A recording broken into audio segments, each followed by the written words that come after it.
Thank you, Steve. Great to be back in here. I hope all of you that had a Saturday off enjoyed your weekend off. I know some of you were covering Clemson or other games in the state of South Carolina, so no weeks off for you guys. I appreciate the grind that y'all have, but for those of you that did get a Saturday off, hope you enjoyed it. I know the bye week was great for us. Practiced Monday, Tuesday, Wednesday last week. And those were 3 productive days for us on and off the field as a staff and as a team to really reevaluate where we are and what we need to do to get where we want to go as the season goes on. Was great to reevaluate some personnel, schemes, you name it, and then got some really good work in on the field as well. Gave the players off Thursday, Friday, Saturday, and then most of Sunday.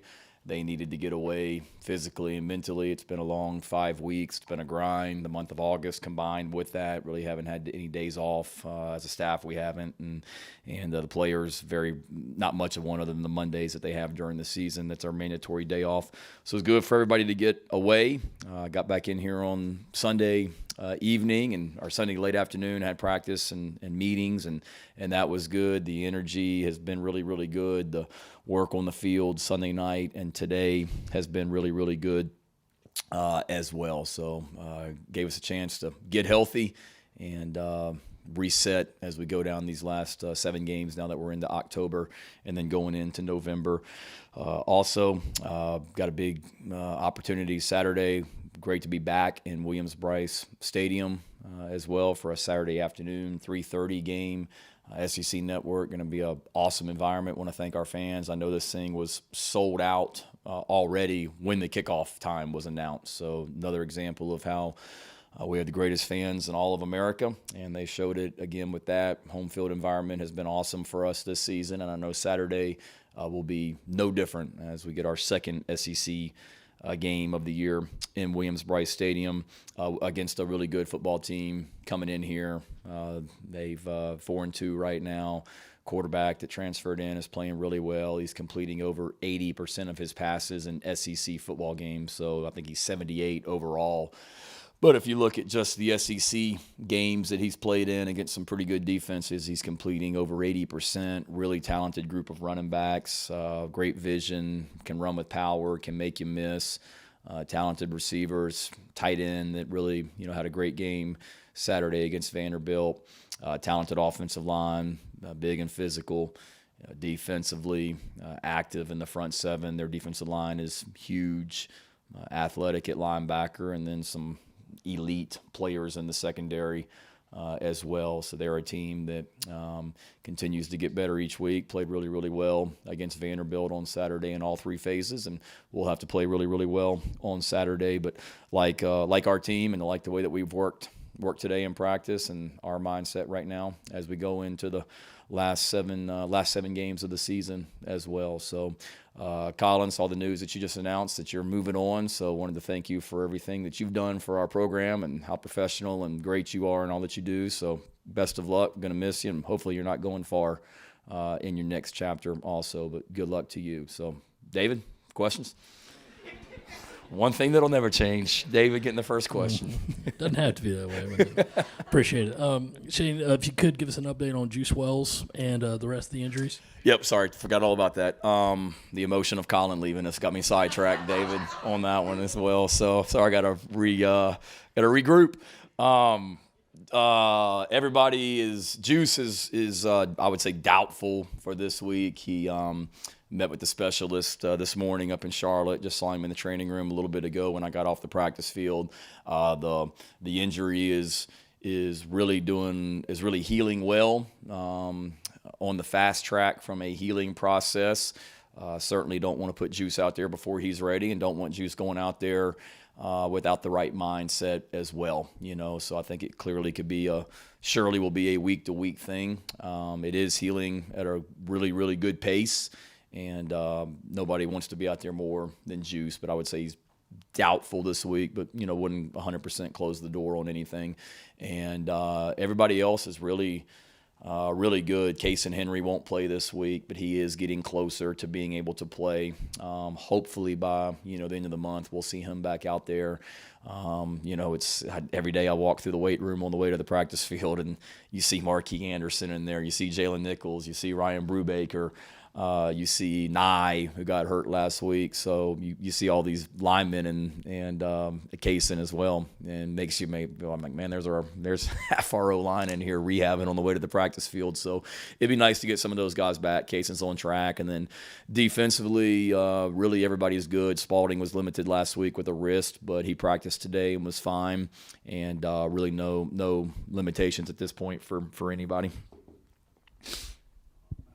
When you look back to the Tennessee game and how they really focused on taking Leggett kind of out of it, I imagine a lot of teams will want to do that moving forward to you. Do you try and approach that more schematically to fight it, or is it just more about getting some of this depth back, like AB, back to more of a health out of the bye? I think it's a little bit of everything. Certainly that's one thing I've told Juice. You'd love to have Juice out there right now where you got Juice and Leggett on both sides, and that's a problem for people as well. We don't, so now we've got to do a great job as coaches of taking advantage of whatever defenses are doing to us. So it was no secret, with the way Xavier played early in the season, teams are going to start doing that. Tennessee surely did. It wasn't like it was a shock. When they did that as well. You've certainly got to be able to call plays offensively to attack, whatever coverage they're doing, that you can still get the ball to Xavier as well. If they are, quote unquote, doubling him or whatever it might be, that should open up some things in the run game for you as well, or other receivers. So I think every week is different how teams are going to defend you. We've got to do a great job of preparing for everything when we get into the game on Saturdays, do a great job of seeing what defenses are doing and how, we can adjust. But again, we've got a lot of good players on offense outside of Xavier Leggett, and it's our job as coaches to do a great job of utilizing them however we need to. Shane, here you are halfway through season 3. How would you assess the state of the program right now, and is it about where you thought you would be when you first showed up here as head coach? I think the state of the program is fantastic right now. Are we happy with being 2-3? No. Did we expect to be 2-3? No. Am I discouraged, or do I feel like we've had any kind of step back? No. Not to go back to the last 2 years, but based on the way most of you guys projected us the last 2 seasons, we, without a doubt, overachieved in 2021 and 2022. And now I think the natural progression that people think in their minds is, okay, they won 7, then they won 8, now they're just supposed to win 10 or 9, and we still may. Who knows? There's a lot of football left, but I look at just the big picture, Gene, as far as everything, where we were when I got here in December of 2020, what we've done from a culture standpoint, what we've done from a recruiting standpoint since we got here, the success that we've had on the field. And I get it. I mean, ultimately I'm judged season to season, but week to week.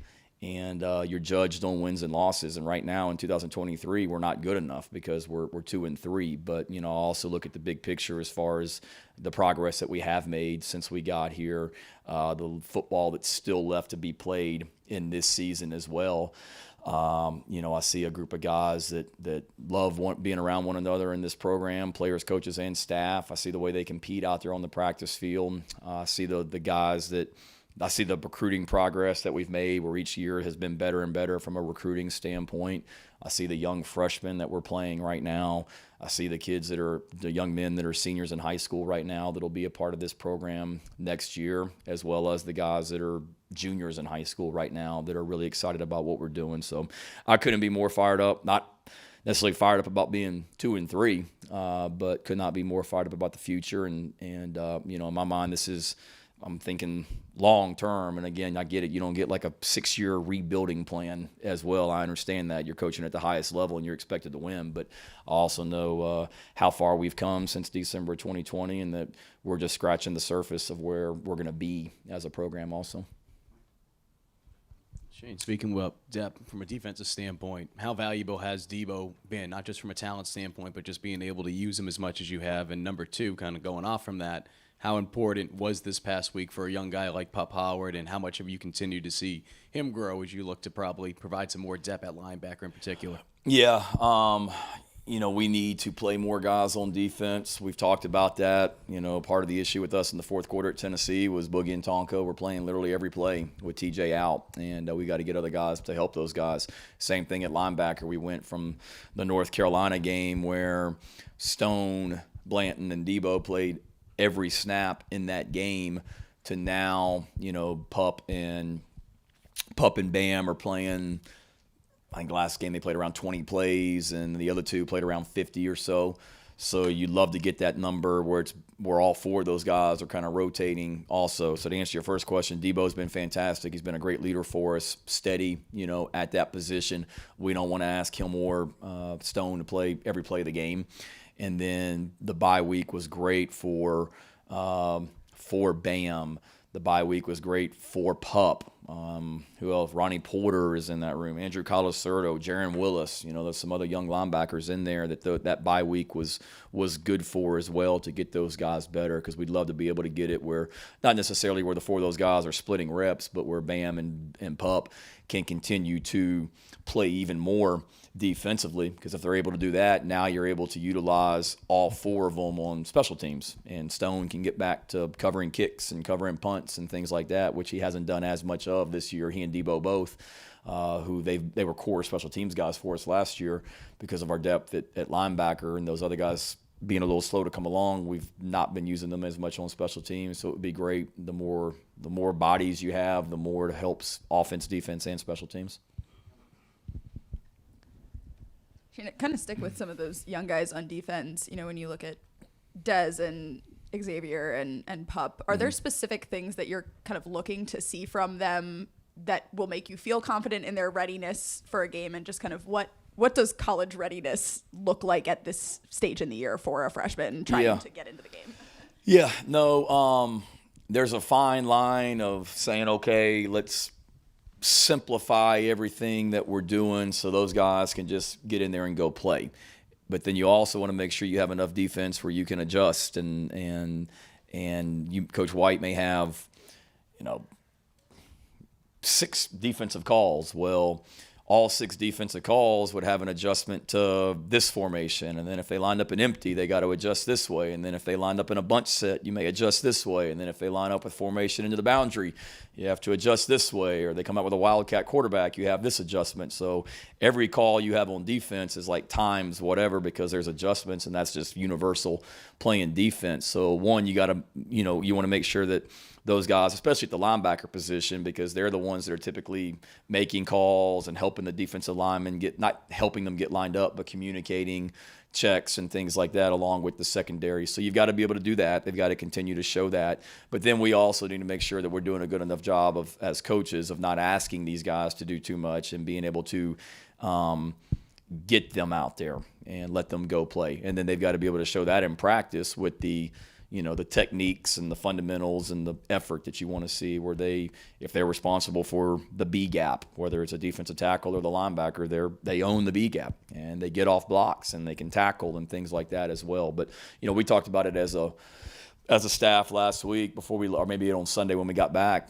One thing we talked about was, we're not necessarily going to win games down the stretch because we just out-scheme everybody. Yes, schematics are important, offense, defense, and special teams. We got to make sure that we are playing with, great technique and great fundamentals and great effort and great physicality, and allow our players, our best guys, let's get them out there and allow them to go do that. So we've got to see the fundamental things in practice. We got to see the knowledge of everything, but then also we need to make sure that we're allowing them to go play fast and do those things by not asking them to do too much.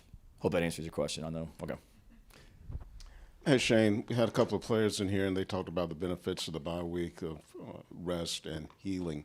And in your opening statement, you talked about how you wanted them to get away and clear their minds mentally. Is this something that is stressed more these days, especially because there's so much outside stuff with social media, more than when you were a player, more when your dad was coaching? Yeah, absolutely. It's something that you realize that it's prevalent, and it's with young children, young people growing up. I'm a dad of 3 and got 2 teenage daughters, and then when you're in college, all the things that are coming at these guys from a social media standpoint. We go in the locker room after games, Rick, and I get done talking to them, and they usually go to their lockers, and the first thing they do, pull out their phones and look at text or social media or whatever it might be.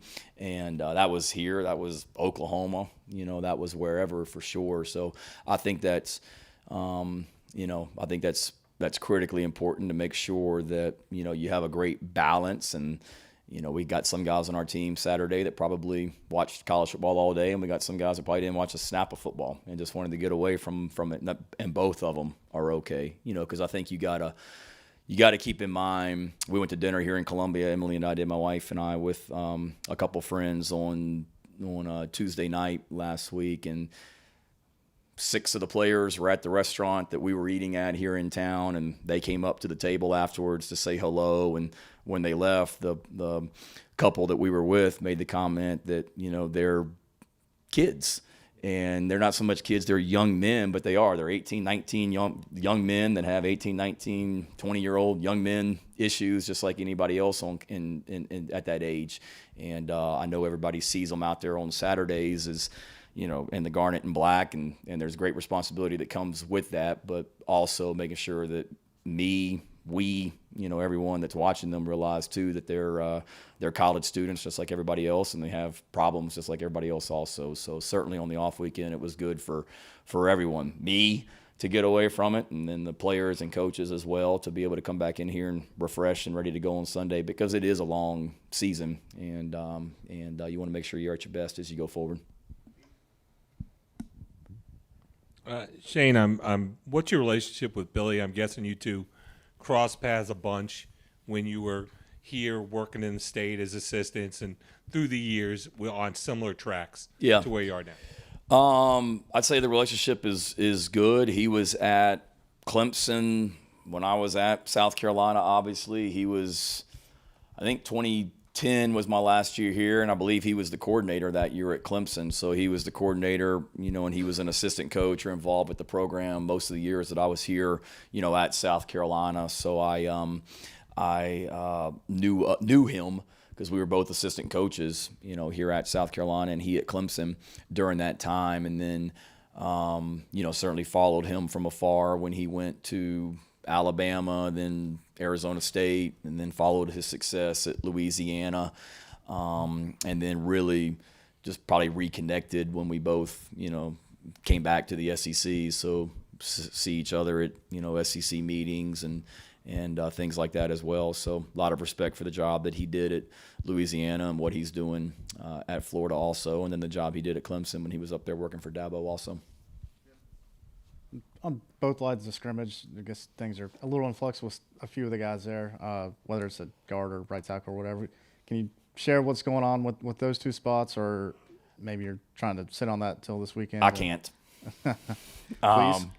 We certainly reevaluate everything and look at personnel and things like that as well. We have to play and coach better on the offensive line at every position, center, guard, tackle, really everywhere on offense for sure. And part of the bye week was being able to step back and kind of reevaluate everything and think outside the box a little bit, and maybe the same 5 out there Saturday. It may be, an adjustment, but let's just get the 5 guys out there and get some continuity where, whatever we do, let's get these 5 guys out there and let's go with them, because it's hard on the offensive line when you're, shuffling guys in and out each and every week. And Drew Tuazama obviously wasn't on the trip to Tennessee. Is he? Who? I'm sorry. Drew Tuazama? Yes. Is he still, He's going to back. be an active part of the team and all that? Or? No, he's good. It was, we just something personal reason that he didn't go on that trip. We were both on board and both on the same page with why he didn't go on the trip. He had a great week of practice last week, did some good stuff today in practice, just met with him in my office, as a matter of fact, about an hour ago. He's in a great frame of mind, great spirit as well. And then going back to David's injury question, Ja'Kai, I forgot to mention Ja'Kai. Ja'Kai's good too. He didn't play or didn't go to Tennessee with an injury. He should be good to go this Saturday also. So getting him back on the offensive line will be big. You talked a couple times coming out of Tennessee about needing to be more detail-oriented, some receiver routes, some positions, things like that. What goes into fixing that during a bye week, and do you feel like you saw the progress you needed to from detail perspective during the bye week? Yeah. Detail to me is every position, and there's the margin of error is small in the SEC, but it gets really small for us just with some of the injuries we've had and things like that. Also, there's not a very big margin of error. So there's no such thing as a little thing, but those little things are really, really important.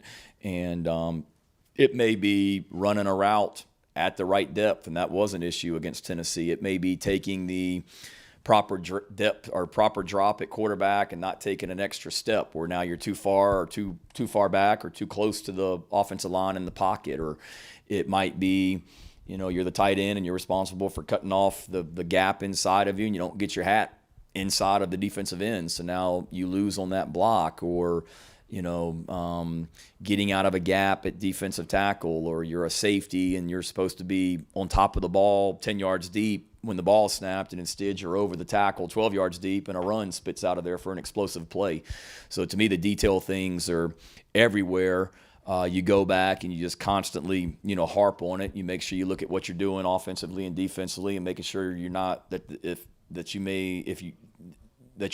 if you're having those mistakes, you're not doing a good enough job of coaching it. So let's reevaluate how we're teaching a certain technique or scheme.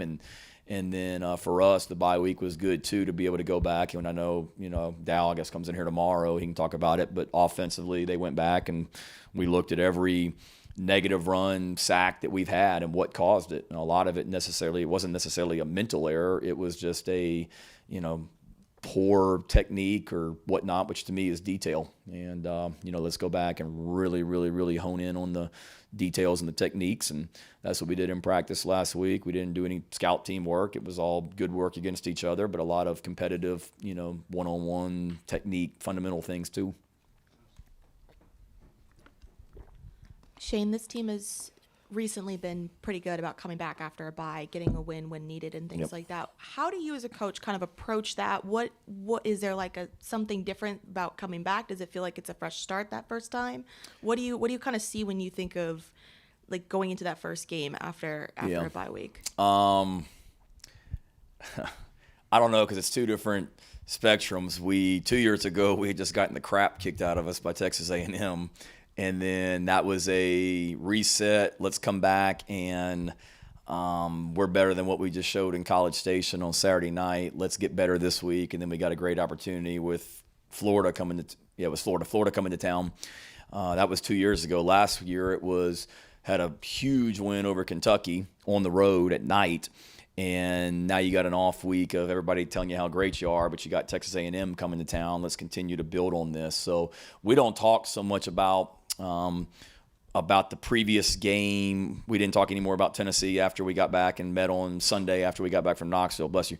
Or we don't spend a lot of time last week talking about Florida. We introduced them a little bit. For us, it was probably more along what you're saying, like just kind of a reset of here's where we are, here's the things we're doing well 5 games in, here's the things we're not doing well, here's things that we need to do more of, less of, players that maybe need to play more, maybe play a little bit less. Just really step back, see everything, get refreshed. We had the same schedule the last 2 years that we used this past week where, we practiced Monday, Tuesday, Wednesday and gave everybody, a long weekend off. And I think there was certainly a good reset of being able to step back and kind of see where we are. We're not happy about being 2-3, but we also look at the big picture and what's in front of us still. Let's learn from the past and get better going forward. And that's really what we've done the last 2 years. I think this is the earliest we've had the open week, I believe. My first year it was later in the year.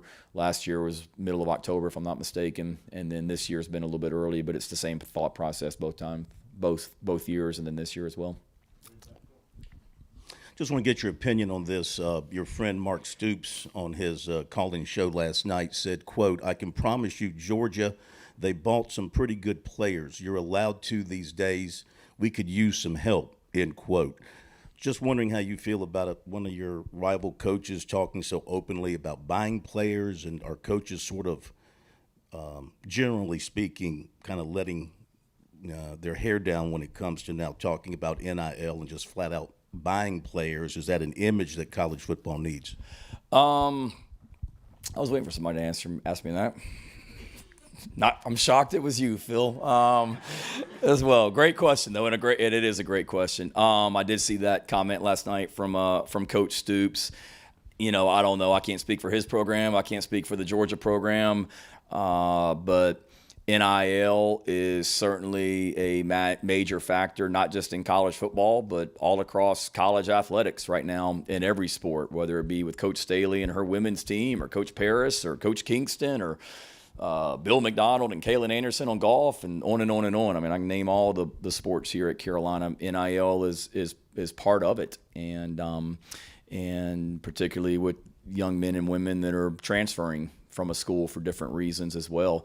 And all I would say is it's something that we're going to be very active in. I want what's best for our players. I'll make every phone call, speak to every group I possibly can when it comes to raising money for our guys from an NIL standpoint. The Garnet Trust here, after both wins this year, if you've noticed on social media, as soon as I meet with you guys after the games, I go and meet with the post-game radio with Todd Ellis, jump in the shower, and then walk outside to the 50-yard line at Williams-Brice and tape our weekly television show, which I hope everybody's tuning into on Sunday nights on television, and then Sunday mornings, I think, on Bally Sports.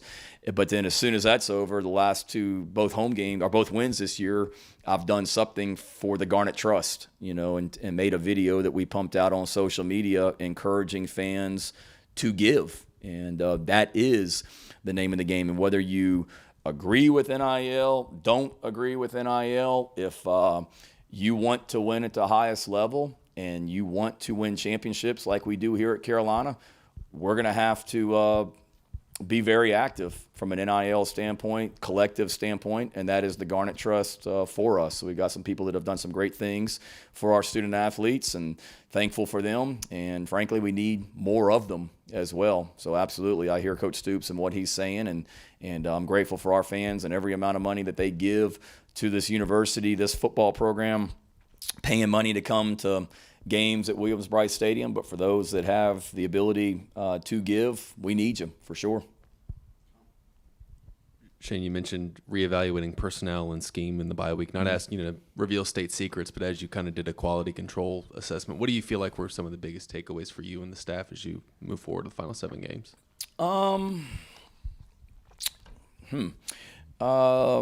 Defensively, I don't know if we got to play better and coach better in all 3 phases. I'll say that we're not far off. It's not like we're going into games and just getting our butts kicked in our 3 losses. We've been leading at halftime.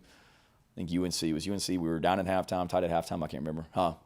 Down three at halftime, beating Georgia at halftime, and then the Tennessee game was a 7-point game, and then we had the turnover before the half. So we've gone into the second half of all those games. It's not like we've been out of it at halftime by any stretch of the imagination. So for one, we've got to do a better job of finishing. And to me, probably it's a big picture, but we've got to be better.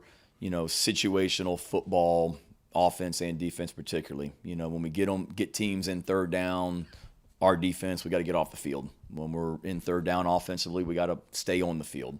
If you look at us offensively, we've had too many drives that have stalled out around that 40-yard line going in. Happened twice against Tennessee, I guess. The 4th and 1 we got stopped, and then the 4th and 3 after the fake punt that we got stopped. UNC, we had the 4th down, the first drive of the second half that we didn't convert on 4th down, and then we had 3 drives in the 4th quarter where we were inside the 22-yard line, and I think we got 3 points out of it or something. So for us, it's really we got to finish drives offensively when we get in plus territory. That's one thing that jumped out. Be better technique-wise, and then defensively.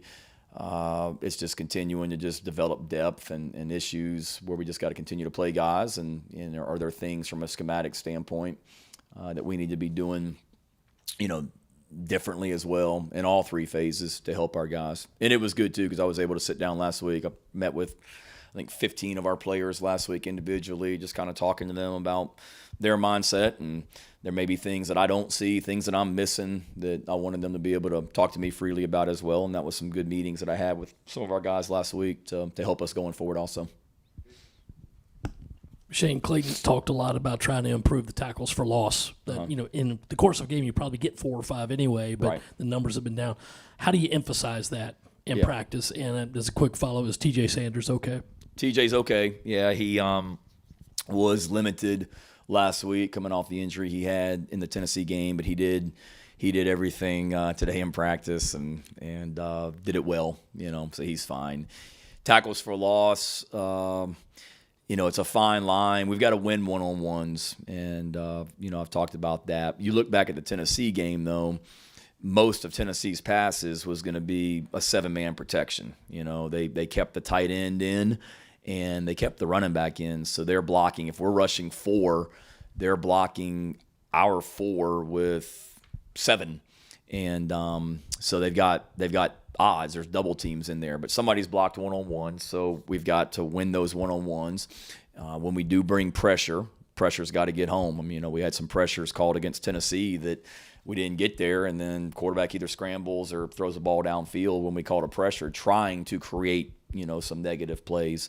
So I think it's a combination of, schematically what you're calling and when, but then also no matter what you call, somebody's got to be able to get off a block and win those one-on-ones also, which I've seen a lot of our guys. I mean, we've had two defensive tackles be SEC Defensive Lineman of the Week already this season as well. So it's not like we're just getting steamrolled in there as well, but certainly we need to win more one-on-ones. And it's not just the D tackles, the production from the defensive end position.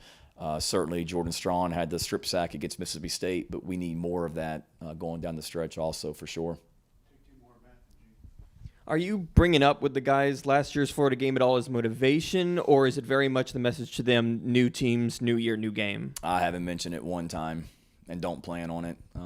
It's last year. Anthony Richardson's, thank God, playing for the Colts now, and that was a long night in Gainesville, and give them credit. They did a great job. They had a great game plan, and we did not do much, at all other than a cool fake punt to DK as well. We have to, protect the ball better than we did that night. 3 turnovers to start the second half is not a recipe for success. Giving up explosive runs like we gave up defensively is not a recipe for success. So they may be watching it just because it's a new defensive coordinator for them, but so there are some schematic changes, but it's the same special teams, same offense as well. So our coaches in their meetings may be watching tape just to, refer back to it. But I haven't mentioned it one time with the coaching staff, and I haven't mentioned last year's game one time with the team, and don't plan on it either. Shane, I know we're anticipating this coming question here too. Anytime you take a deep breath before you ask the question, it's kind of like buckle up. About a week ago, the Oregon State AD, and you may know where he's coming from, suggested the idea of relegation, soccer style for college football, where if you don't do so well in Power 5, you go down to Group of 5. You're the best Group of 5 teams. You get to come up to Group of 5. Your thoughts? Hadn't anticipated that question, Gene. I wish I had. I'm not trying to dodge the question. I did watch Ted Lasso this summer and knocked out all series, so I'm familiar with relegation. Relegation, right? No, I say that right. I'm familiar with it from seeing Ted Lasso, and I understand what it is. I did see those comments. I don't know. I could probably do a little bit more research on it and give you a better answer. I did see that. I could maybe understand where he's coming from that standpoint. People get moved up, moved down, all that as well. It'll certainly, force schools, athletic departments to really commit to, how good do you want to be, and resources and things like that as well. My question, I don't know if he was speaking to football specific or if he was talking to all sports at the university in general. I think that's tough. If you're a Group of 5 school and you're really good in this sport, but you're terrible in the other sports, you get bumped up or not bumped up. So there's a lot of things. So I did not I saw the comments, didn't really dive into it. I had other things going on as well, but at least I'm familiar with that. Most of our coaches probably wouldn't even know what relegation is if you asked them, but I do know from Ted Lasso. Good. All right, thank y'all.